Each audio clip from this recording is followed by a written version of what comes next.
नमस्कार my dear students. आज हम अगेन लीगल वर्ड्स डिस्कस करेंगे।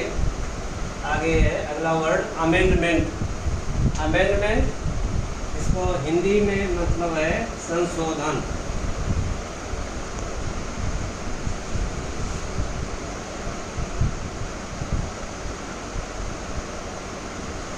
आप लोग सुनते रहते हैं कानून संशोधित होता है, संविधान में संशोधन होते हैं, किसी कानून में संशोधन होता है। संसद या विधानसभा जिनको कानून बनाने की शक्ति है वह कानून बनाने के साथ साथ कानून में संशोधन भी करते हैं। इसको अमेंडमेंट कहा जाता है। इंग्लिश में इसको कहेंगे any alteration.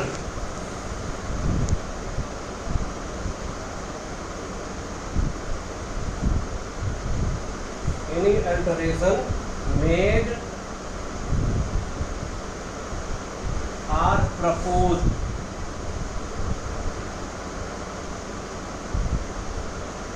in the law or constitution।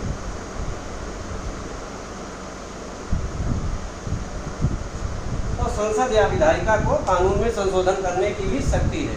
अब संशोधन की शक्ति उसी कानून जो कानून बनाने वाले हैं कानून में संशोधन करते हैं, तो कानून को संशोधित करने की शक्ति भी उनको कानून बनाने की शक्ति में ही मिली होती है। जैसा कि संविधान संशोधन करने की शक्ति अनुच्छेद 368 में, संविधान के अनुच्छेद 368 में दी हुई है।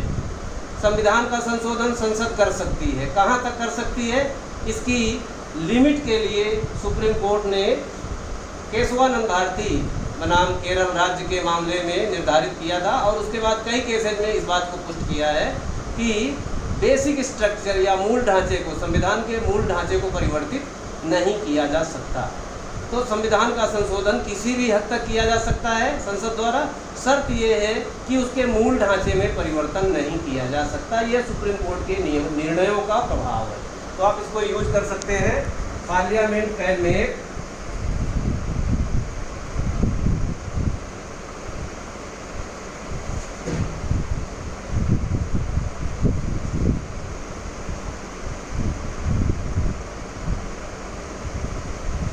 any amendment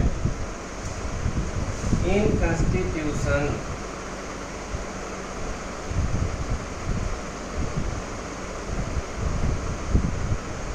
under the provisions of article 368। या दूसरा यूज कर सकते हैं इसको, आर्टिकल 368। इसको फिर से लिख सकते हैं दूसरे सेंटेंस में, आर्टिकल 368 ऑफ कॉन्स्टिट्यूशन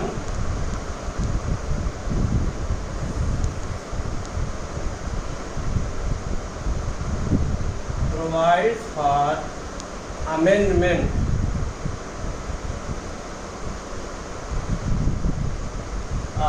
कॉन्स्टिट्यूशन। इसको बंद कर रहे हैं।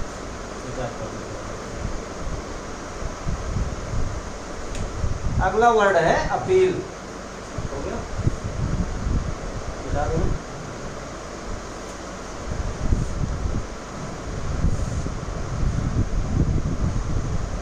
अगला वर्ड है अपील। अब आप लोग सुनते हैं अक्सर, जब कोई व्यक्ति कोई पक्षकार न्यायालय में किसी न्यायालय के निर्णय से संतुष्ट नहीं होता तो वह वरिष्ठ न्यायालय को अपील करता है। अपील क्या है? अपील एक ऐसी प्रार्थना है जो कि वरिष्ठ न्यायालय या वरिष्ठ अधिकारी को की जाती है लोअर अधीनस्थ न्यायालय या अधीनस्थ अधिकारी के निर्णयों को पलटने या उसको दुरुस्त करने के लिए। जब किसी व्यक्ति को लगता है कि इस न्यायालय या इस अधिकारी का यह निर्णय सही नहीं है, उचित नहीं है, तो वह उसके वरिष्ठ न्यायालय या वरिष्ठ अधिकारी को उसकी शिकायत करता है, प्रार्थना करता है कि इसको दुरुस्त कर दिया जाए। इसको हम अपील कहते हैं।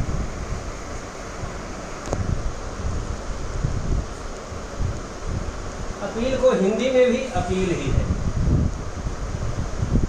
लेकिन इसको आप एक्सप्लेन कर सकते हैं a request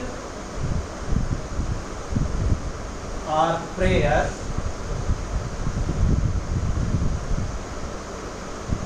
made to higher court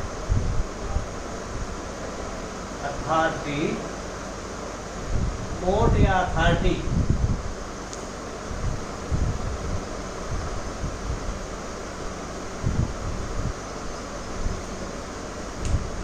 to set aside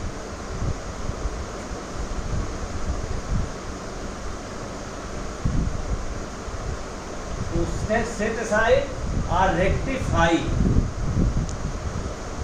the mistakes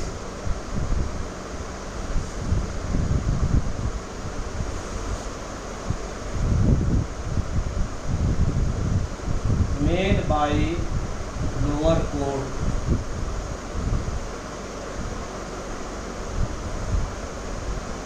lower court या लोअर अधिकारी भी हो सकता है। मान लीजिए कलेक्टर ने कोई गलती किया है, कलेक्टर की गलती को हम डिविजनल कमिश्नर के पास जा रहे हैं प्रार्थना करने कि आप इस गलती को दुरुस्त कीजिए, तो वो भी अपील होगी। अपील एक ऐसी प्रार्थना है जो नीचे के अधिकारी या नीचे के न्यायालय के निर्णय के विरुद्ध वरिष्ठ न्यायालय को की जाती है। अब अपील सिविल हो सकती है, क्रिमिनल हो सकती है, तो सिविल प्रोसीजर और क्रिमिनल प्रोसीजर में अपील के प्रावधान दिए हुए हैं। आप इसका यूज लिख सकते हैं section 96 of CPC Civil Procedure Code 1908 provides for first appeal। प्रथम अपील के लिए प्रावधान किया गया है धारा 96 CPC में। Provide for first appeal to higher court.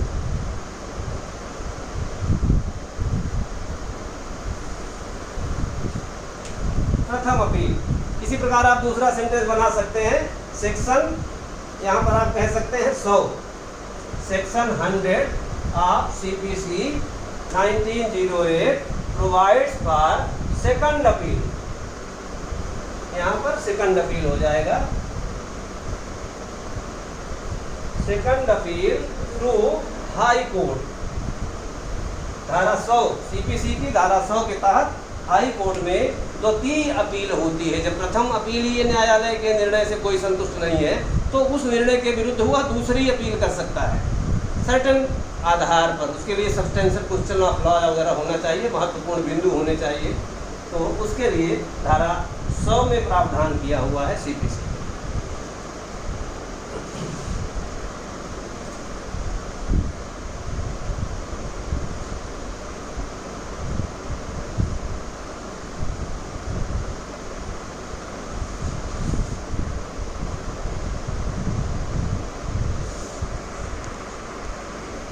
अगला शब्द है हमारा एक्विटल।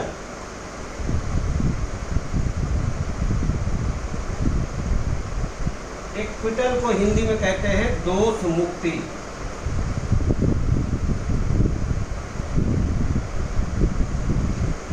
देखिए, जब किसी अपराधी का विचारण होता है, ट्रायल होता है किसी आपराधिक मामले में, तो उसकी केवल दो स्टेज हो सकती हैं। या तो वह दोष सिद्ध होगा या तो वह दोष मुक्त होगा। अगर दोष सिद्ध होता है, अगर उसका अपराध सिद्ध हो जाता है तो फिर उसको आगे की प्रक्रिया सजा देने की होती है। लेकिन हो सकता है जो प्रोसिक्यूशन पक्ष है, अभियोजन पक्ष है, उसके अपराध को साबित करने में नाकाम रहे तो न्यायालय उसको एक्विट कर देगा, न्यायालय उसको दोष मुक्त कर देगा। इस बात को हम एक्विटल कहते हैं। क्रिमिनल लॉ में इस शब्द को एक्विटल कहा जाता है। एक्विटल का मतलब है न्यायालय ने डिक्लेयर कर दिया कि अब वह दोषी नहीं है। अभी तक वह एक्यूज्ड था लेकिन अब वह इनोसेंट साबित हो गया है। तो इसको आप अंग्रेजी में एक्सप्लेन करेंगे कि formal declaration.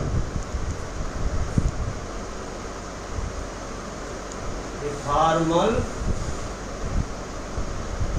Declaration by a court of law as to innocence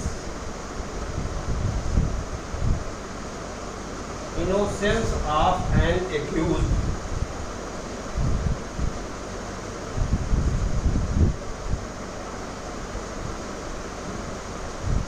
innocence of a person, accused न करके person, charge with an offence.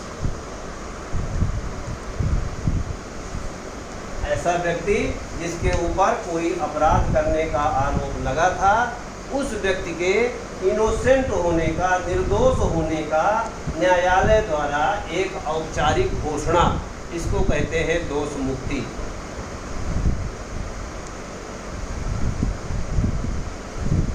अब इसका आप यूज कर सकते हैं, the trial of accused in a court resulted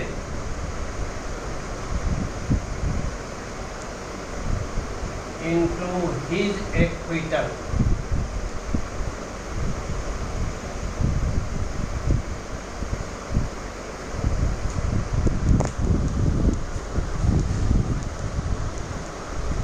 इसके बाद अगला शब्द है आर्टिकल।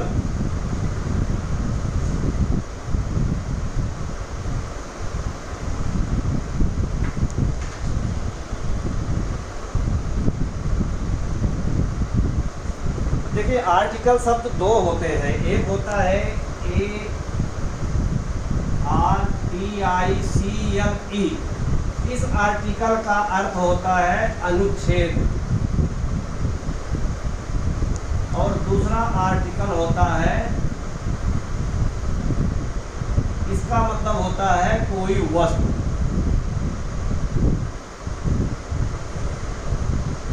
यहाँ पर हम इस आर्टिकल को पढ़ेंगे। आर्टिकल मीन्स अनुच्छेद।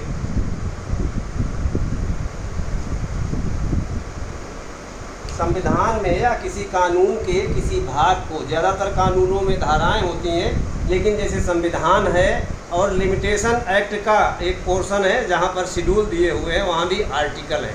आर्टिकल मीन्स कानून के छोटे छोटे टुकड़े, उसको समझने के लिए जब कर दिए जाते हैं, अलग अलग खंड बांट दिए जाते हैं, तो उसको आर्टिकल कहते हैं, अनुच्छेद। इसको आप अंग्रेजी में कह सकते हैं A division of a document और ए स्टैट्यूट।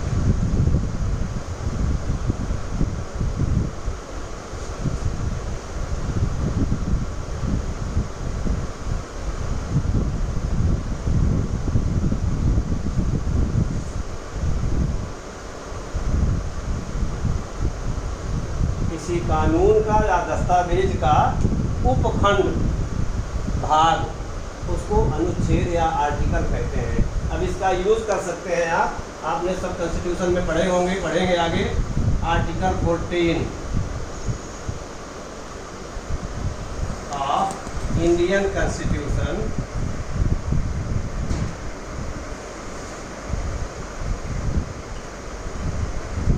प्रोवाइड्स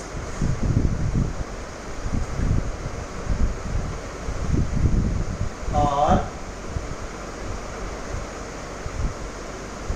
फंडामेंटल राइट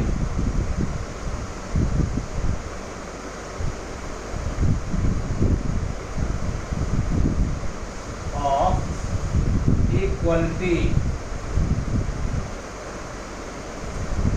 संविधान का अनुच्छेद 14, भारतीय संविधान का अनुच्छेद 14 हमें समानता का मूलभूत अधिकार या मूलाधिकार देता है।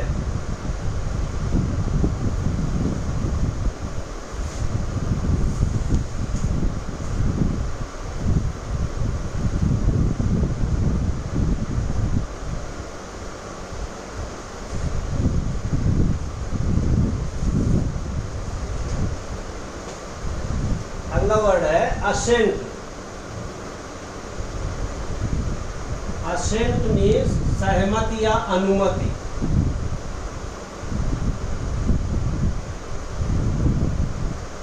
कोई फॉर्मल औपचारिक जब कोई अनुमति दी जाती है किसी अधिकारी द्वारा, किसी राष्ट्रपति या राज्यपाल द्वारा किसी कानून को जब अनुमति प्रदान की जाती है, तो उसको असेंट कहा जाता है। असेंट एंड ऑफिशियल और formal sanction.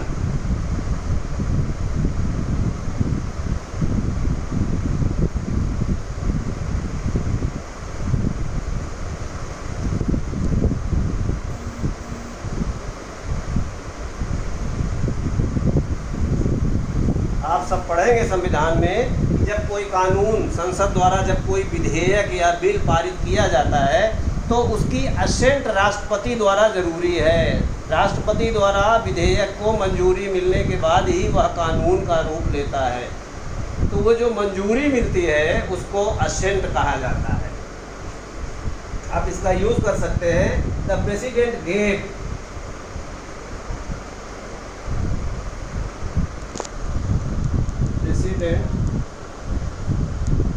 gave his assent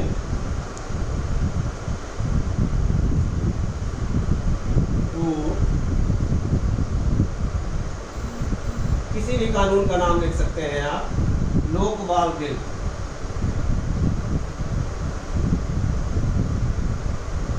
किसी भी कानून का नाम लिख सकते हैं। The president gave his assent to the Lokpal bill, या किसी बिल का नाम नहीं लिखना तो आप लिख सकते हैं assent to bill passed by parliament.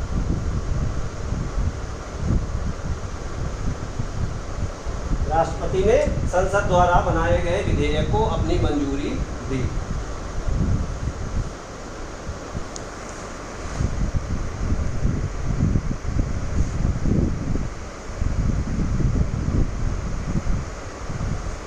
अगला शब्द है अटेस्टेड।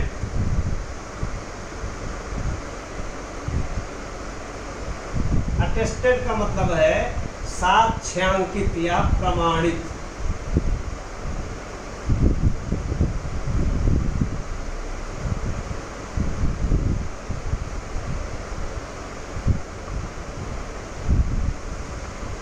अटेस्ट का मतलब है प्रमाणित करना। अटेस्टेड मतलब कोई चीज प्रमाणित हो चुकी है। कुछ दस्तावेजों को नोटरी पब्लिक या गजेटेड ऑफिसर्स को प्रमाणित करने का अधिकार दिया गया है। सर्टिफाइड कॉपीज को प्रमाणित करने का अधिकार दिया गया है। आजकल सरकार ने प्रावधान कर दिया है कि कोई व्यक्ति अपने जब दस्तावेज एजुकेशनल सर्टिफिकेट्स कोई स्टूडेंट सौंपता है, कोई व्यक्ति सौंपता है, तो अगर वो सेल्फ अटेस्टेड कर देता है तो that is enough. It need not to be attested by gazetted officer या नोटरी पब्लिक। तो जो भी व्यक्ति प्रमाणित करता है वो उसको अटेस्ट करता है, ये कहा जाएगा।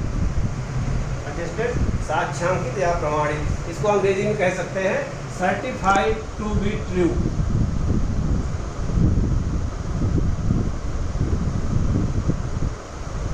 सही के तौर पर प्रमाणित।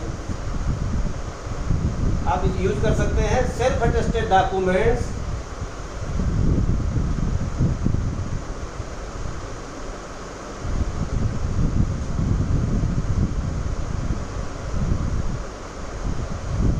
self-attested documents are declared valid or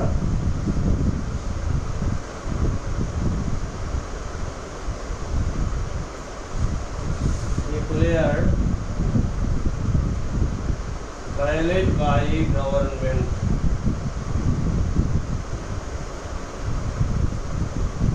दूसरा कर सकते हैं ए पर्सन कैन सबमिट। ये दूसरा यूज हो जाएगा person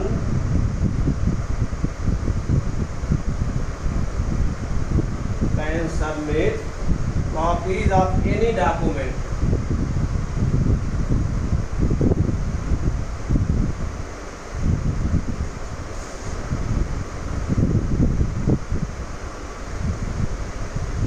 document attested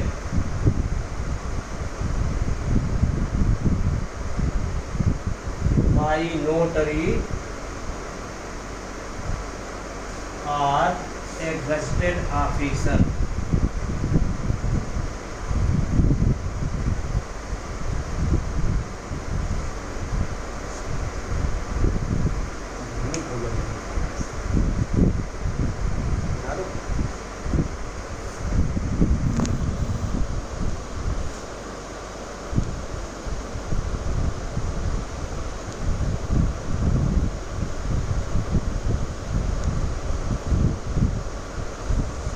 अगला शब्द है हमारा एटॉर्नमेंट।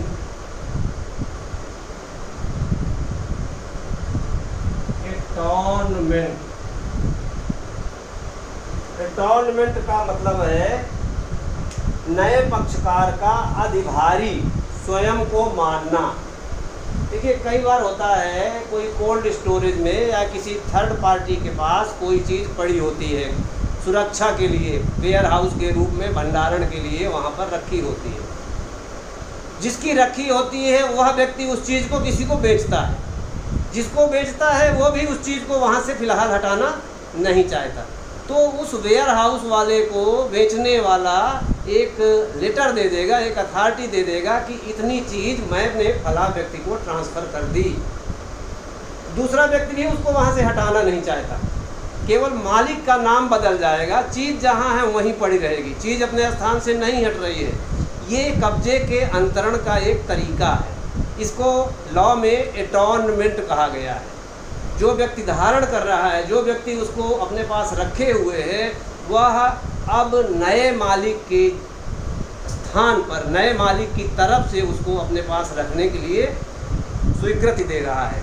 इस बात को एटॉर्नमेंट कहते हैं। ये एक तरह से डिलीवरी का प्रकार है। एक व्यक्ति द्वारा दूसरे व्यक्ति को जब कब्जा दिया जाता है तो यह डिलीवरी माल को दिए जाने के तरीकों में से एक है। इसको आप अंग्रेजी में कह सकते हैं to acknowledge,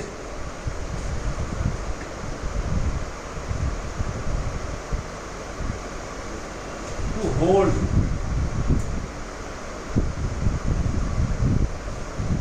a property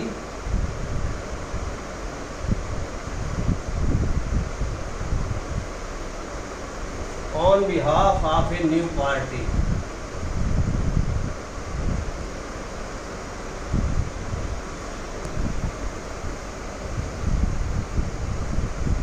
Hindi में आप लिखेंगे इसको नए पक्षकार का अधिभारी।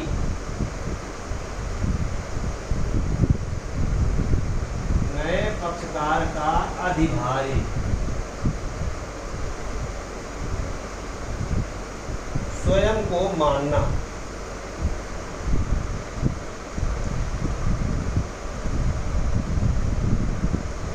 जब कोई व्यक्ति किसी नए पक्षकार के लिए किसी चीज़ का स्वयं को अधिभारी मानने को तैयार होता है तो उसको एटॉर्नमेंट कहते हैं। अब आप इसका यूज लिख सकते हैं, attornment is one of the means of transfer of possession. एटॉर्नमेंट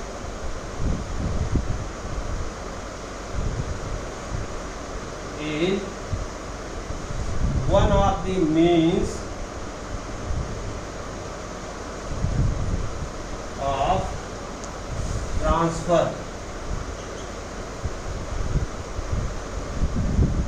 of possession।